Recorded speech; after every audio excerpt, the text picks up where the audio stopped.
Hello everyone, आज का information है आप लोग के लिए। पोलैंड में साइकोमेट्रिक टेस्ट कैसा होता है, आज का इन्फॉर्मेशन है आप लोग के लिए। जितना भी हमारा नया भाई लोग पोलैंड में आने के लिए ट्राई कर रहे हैं तो और भाई लोग के लिए हेल्प होता है। हेलो एवरीवन, नमस्कार। नेपाल, इंडिया, पाकिस्तान, बांग्लादेश, श्रीलंका और आप लोग का प्यार सपोर्ट के लिए थैंक यू सो मच। और आज का इन्फॉर्मेशन है आप लोग के लिए, पोलैंड में साइको टेस्ट का एग्ज़ाम कैसे होता है, आज मेरे आप लोग के लिए इन्फॉर्मेशन दे रहा हूँ। जैसे मेरे को बहुत भाई लोग ने कमेंट किया था, मैसेज किया था, और आप लोग के लिए मैं बताता हूँ। जैसे हम लोग ने भी साइको टेस्ट किया था और आप लोग के लिए अपना एक्सपीरियंस शेयर करता हूँ। सबसे पहले तो जब आप लोग है ना पोलैंड में वीसा लगा के जब आएगा तो कंपनी में सबसे पहले आपको मेडिकल होता है। मेडिकल में आपको जैसे ब्लड टेस्ट होता है और आपका आई टेस्ट होता है, और ब्लड में आपको शुगर और प्रेशर भी उसमें चेक होता है। और उसके बाद आपको जब मेडिकल करके फिर बाद में आपको साइको टेस्ट के लिए लेके जाता है। साइको टेस्ट में कैसा एग्ज़ाम होता है, बहुत भाई लोग ने भी मेरे को पूछा था साइको टेस्ट कैसे होता है ना। ये भी मोस्ट इम्पॉर्टेंट है ट्रक ड्राइवर के लिए। सबसे पहले तो जब आप लोग साइको टेस्ट के लिए ना जाता है तो उसमें आपको एक क्वेश्चन होता है, आपको आंसर उसमें है ना 5 ऑप्शन देता है, उसमें आप एक टिक करने का।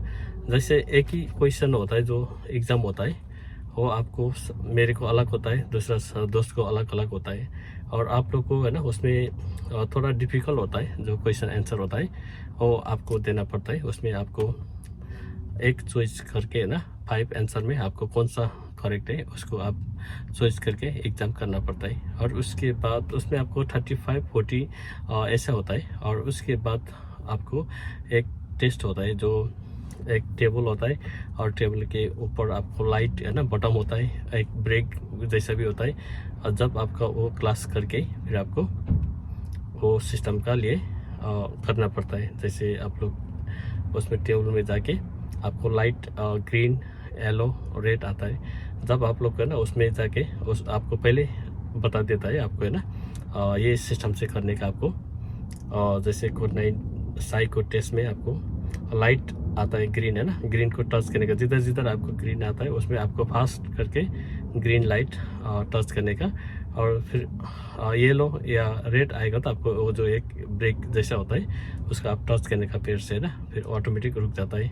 ये सिस्टम होता है। और उसके बाद फिर नेक्स्ट आपको लेफ़्ट राइट होता है ना, राइट का आता है एल सिस्टम का होता है, और लेफ़्ट का होता है, लेफ़्ट का भी एल सिस्टम का होता है। तो उसमें थोड़ा आपको बता देता है आपको कैसे यूज़ करने का। जो बटन होता है ना ग्रीन आता है, उसमें आपको जितना भी उसमें ग्रीन लाइट आता है उसमें आप बहुत फास्ट से है ना वो बटन आपको यूज़ करने का, दिमाग आपका उसी में लगाने का ध्यान है ना, इधर उधर नहीं सोचने का। वो पहले बता देता है, वो हिसाब से आपको यूज़ करेगा तो आपको कोई मुश्किल नहीं होता है। वो लेफ़्ट होता है, लेफ़्ट में आपको है ना जैसे एल सिस्टम होता है, और दूसरा भी एल सिस्टम होता है। और किसी आपको जो बटन होता है, जो लाइट जलता है ना, जिधर जिधर आपको लाइट जलता है, जैसे एस भी आता है ना, एस जैसे आता है, जैसे एल होता है, और दूसरे टाइप पे एल होता है। और थोड़ा डिफ़िकल्ट भी होता है, लेकिन आपको वो पहले बता देता है। जैसे आप जिधर भी लाइट आपका ग्रीन आता है उसमें आप टच करते रहने का, तो फिर आपको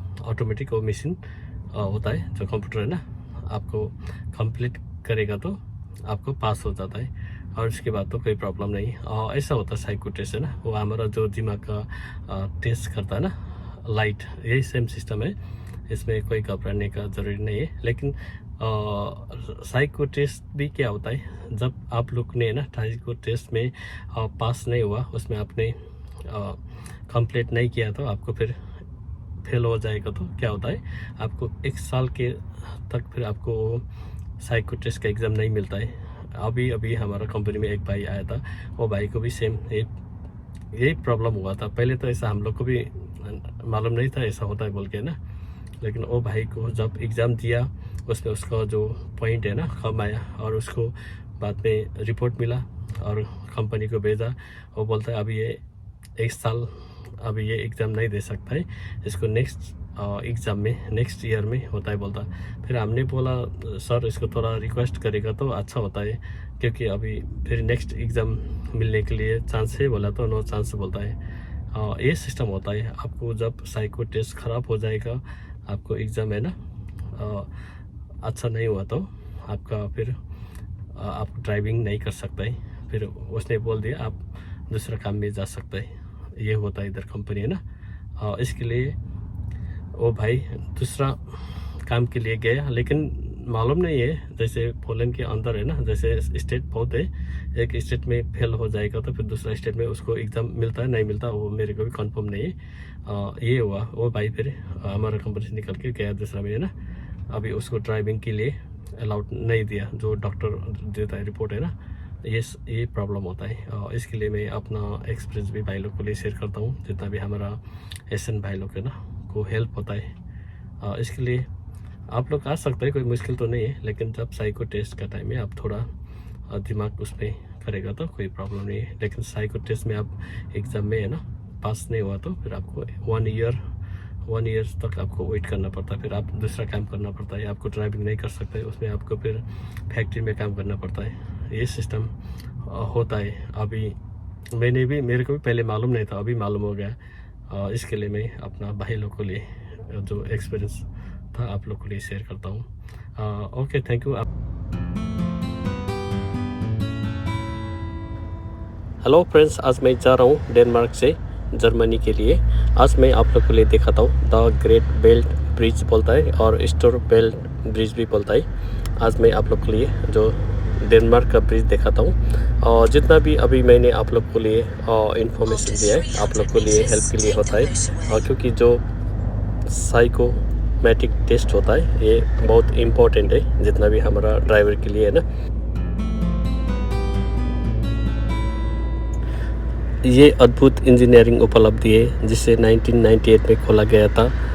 डेनमार्क के पूर्वी और पश्चिमी हिस्सों को जोड़ती है। वास्तव में पुल 2 भागों से मिलकर बना गया है, जो ग्रेट बेल्ट स्टेट मध्य छोटे आपको आर्टिफिशियल आइलैंड भी मिलता है। और आपको इसका कुल लंबाई 18 किलोमीटर है, ये आप लोग देख सकते हैं। इसकी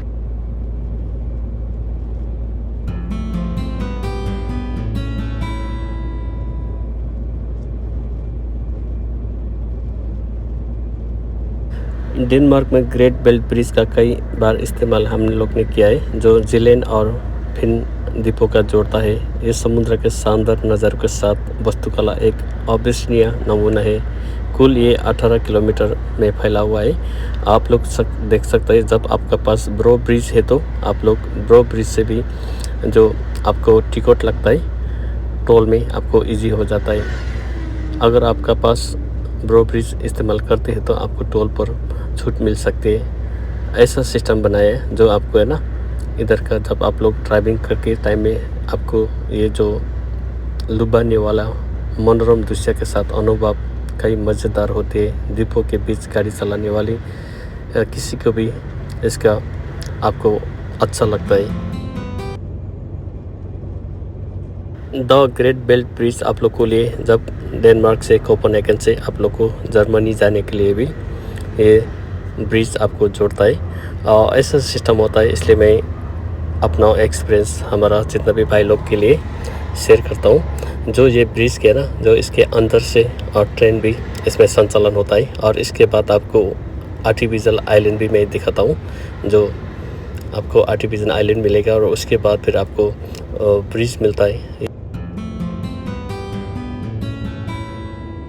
द ग्रेट बेल्ट ब्रिज आप लोग देख सकते हैं फिन और जिलेन के बीच सबसे बड़ा ये आपको ब्रिज मिलता है। और आप मोटर यातायात के साथ और रेलवे मार्ग से भी यात्रा कर सकते हैं। ये एक अद्भुत पुल है। मैं चाहता था कि मौसम बेहतर हो तो आपको बहुत अच्छा तस्वीर वीडियो भी ले सकता है। जब मैं आज आया तो मेरे के लिए बहुत अच्छा मौसम मिला।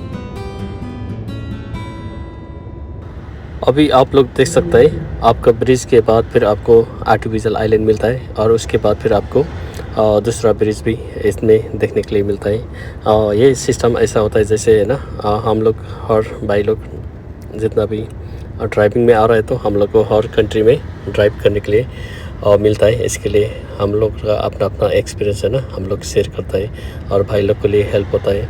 आप लोग देख सकते हैं अभी मैं ऑलरेडी दूसरा ब्रिज में जा रहा हूँ। ये ब्रिज भी आप लोग जब आएगा तो आप लोग भी ड्राइविंग करके ना इसका जो सुंदर नज़ारा आप लोग देख सकता है। आप लोग कमेंट कर सकते हैं आप लोग को कैसा वाला वीडियो चाहिए ना, और मेरे को कमेंट करके और मैसेज कर सकता है, और मैं आप लोग के लिए वो हिसाब से वीडियो बनाता हूँ। जितना मेरे को नॉलेज होता है, जितना मेरे को मालूम होता है, मैं अपने भाइ लोग के लिए हेल्प के लिए बनाता हूँ। तपाईँहरूसँग नि है नेपालको लाइसेन्स छ भने त तपाईँहरूले स्लोभेनिया क्रोएसियाको लागि चाहिँ तपाईँहरूले एप्लाई गर्न सक्नुहुन्छ। अनि पोल्यान्डको लागि चाहिँ गल्फको लाइसेन्स चाहिँ सजिलो हुन्छ, गल्फको लाइसेन्स चाहिँ पोल्यान्डमा कन्भर्ट गर्न सकिन्छ है। धन्यवाद।